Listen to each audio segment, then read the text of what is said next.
thought this would be kind of a cool little discussion piece on how people build commander decks, or EDH decks, if you will. Basically, that's 100 cards, all singles. There's one legendary creature, and that's your commander. For me personally, when I build a commander deck, or an EDH deck, if you will, I will take the legendary creature, whatever it is, Merfolk, Worm, whatever. I will put it dead center. And I say it's a dual color, blue, green, red, black, or even a triple color, red, green, black, red, white, blue, blue, green, white, whatever. And then I'll lay out the mana, which is basically I count the commander plus those mana. That includes dual lands and bounce lands, which are dual lands. I will explain to that in a minute. Any what I call specialty lands, which are your lands that come in tapped, but you can sack them to draw cards, or you can sack them to mill an opponent, things like that. Then I go and I start looking at the commander. I'm like, okay, the commander says deals damage, I can bring a creature back from the graveyard. Okay, so now I'm going to start looking at things that can bring creatures back. Grave Purge, Dutiful Attendant, Dutiful Return, Dark Dabbling, things like that. Spells and creatures that are in that category of black, of the black persuade, the black mana. Then I'll go to green.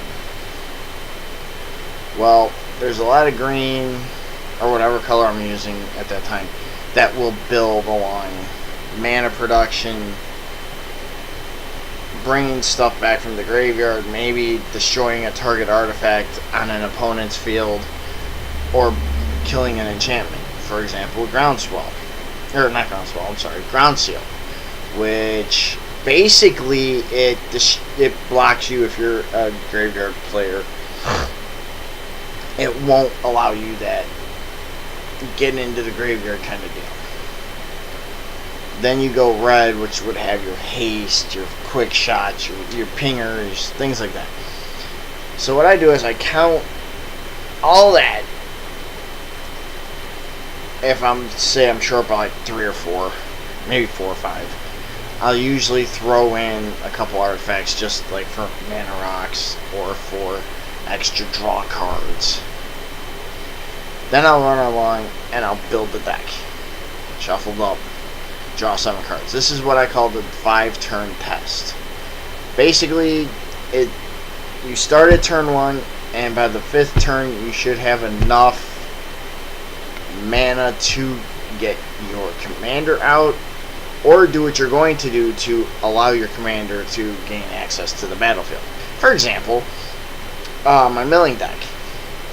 By turn 5, I was milling a mono white deck that I built more than half of his library. I mean, I was literally just like, boom, here's this Psychic Spiral. Shuffled my graveyard back into my library. He milled, I think it was like 12 cards.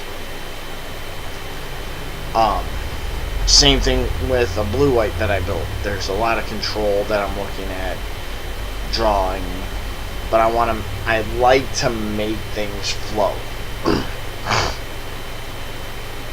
Excuse me, I'm fighting a cold and everything else, and it's, that time of the season.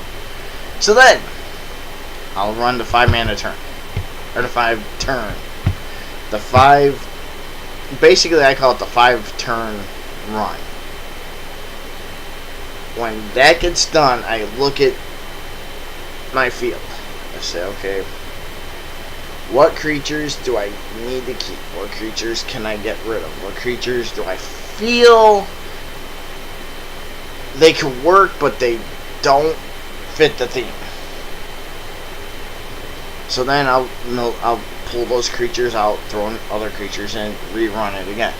If I feel that's solid enough, I'll do the next step, which is I run a full game with that deck.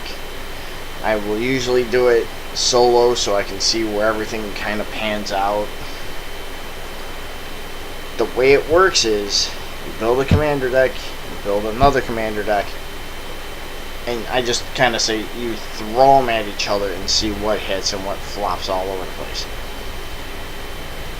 That being said, once you finish that game, whether you kill the opponent with damage, whether you mill them out of their library, whether you do this, you start to see a bigger picture. You start to, excuse me, by the way, you start to see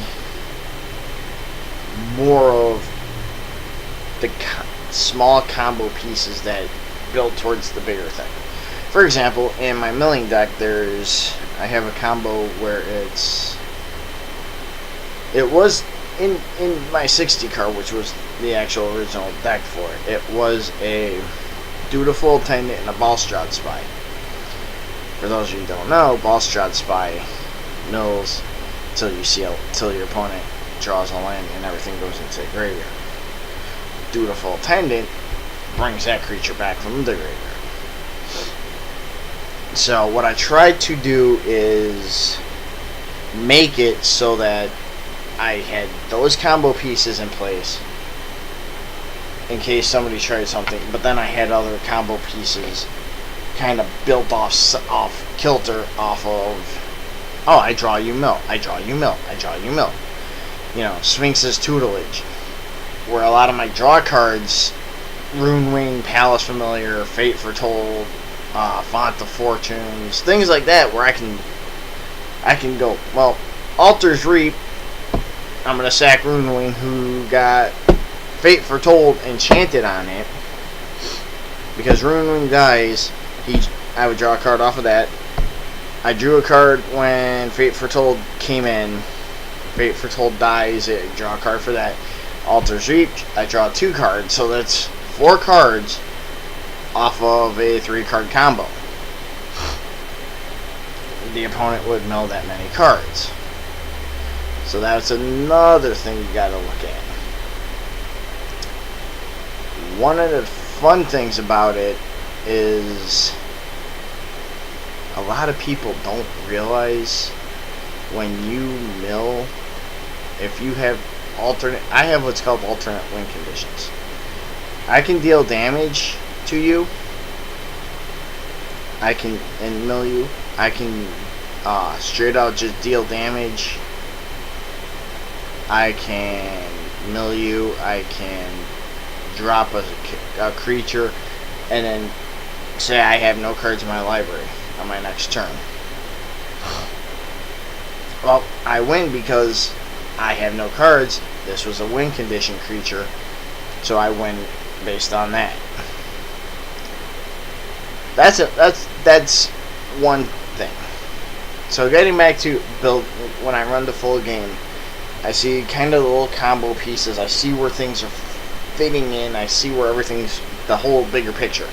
Then I go to play it with a friend, or I'll show it to a friend of mine, and I show him kind of some of the stuff I'm doing.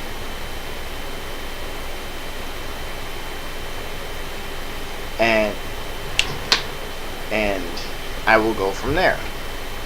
He might see something, he or she might say, wow, that's kind of a cool combo. Why didn't you put this creature in? You could keep bringing it back from the graveyard. It won't cost you anything, and it's 2 mana drop. And I'm like, I think I have that card at home. I'll have to take a look. I get home, I dig through all my cards, and I see it. I'm like, oh. Now I gotta go back to the deck, look at the cards, go, okay, well, this really didn't fit the theme. Let's pull this out, we'll draw this in. Some of the decks I've built are my milling deck, which was actually my original 60 card deck that became a commander deck. I've built 3 blue-greens,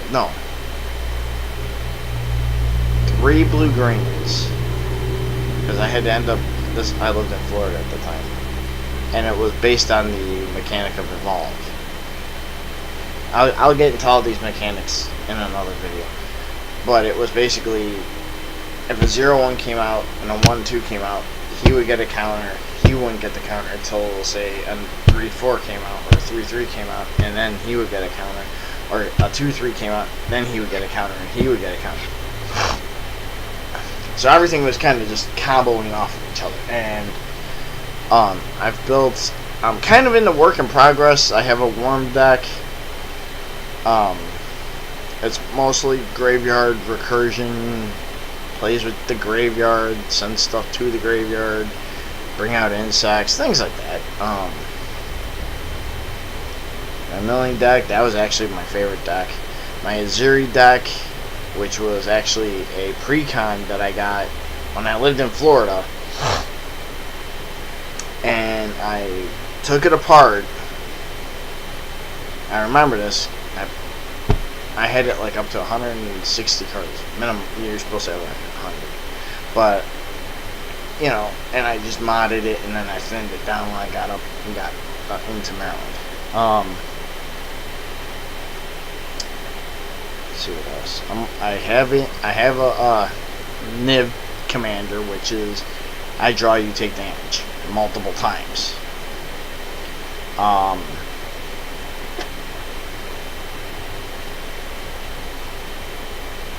Think of what other decks I'm trying to build. I'm trying to build a red, black, white. I actually built one based on... This is... When I read the commander card, I look for what it says. If it says haste, vigilance, death touch, which is red, white, black, or it says like draw a card, vigilance, haste, which would be like, say, red, blue, white, I would throw things together, and that's how I do that. That's how I run the deck. But I figured that'd be kind of a cool little idea, you know, discussion piece on how to build commander decks, and talk about some of my favorite commander decks as well. So have a great night, guys.